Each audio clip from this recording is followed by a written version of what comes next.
લોકસભા ચૂંટણીનું આજે પાંચમા તબક્કાનું મતદાન ચાલી રહ્યું છે। સવારે 7 વાગ્યાથી લઈને સાંજના 6 વાગ્યા સુધી મતદારો મતદાન કરી શકશે। તો પ્રથમ 2 કલાકમાં સરેરાશ 10.58% મતદાન, તો યુપીમાં 12.89% મતદાન થયું છે, બિહારમાં 8.86% મતદાન, તો પશ્ચિમ બંગાળમાં 15.35% મતદાન થયું છે, ઓરિસ્સામાં 6.87% મતદાન થયું છે, ઝારખંડમાં 11.68% મતદાન થયું, તો મહારાષ્ટ્રમાં 6.33% મતદાન થયું, લદ્દાખમાં 10% મતદાન, જમ્મુ કાશ્મીરમાં 7.63% મતદાન થયું છે।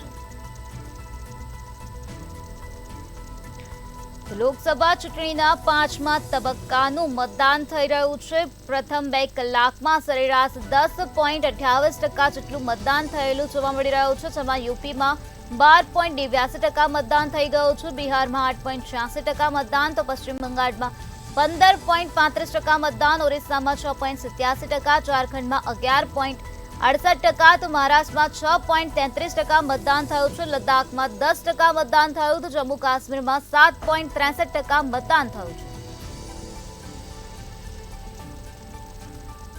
લોકસભાની ચૂંટણીના 7 તબક્કામાંથી આજે પાંચમા તબક્કાની ચૂંટણી છે, ત્યારે સવારે 7 વાગ્યાથી લઈને સાંજના 6 વાગ્યા સુધી મતદારો મતદાન કરી શકશે। ત્યારે પ્રથમ 2 કલાકમાં સરેરાશ 10.28% જેટલું મતદાન થઈ ગયું છે, ઝારખંડમાં 11.68% મતદાન થયું છે, તો મહારાષ્ટ્રમાં 6.33% મતદાન થયું, લદ્દાખમાં 10% મતદાન, તો જમ્મુ કાશ્મીરમાં 7.63% મતદાન થયેલું જોવા મળી રહ્યું છે।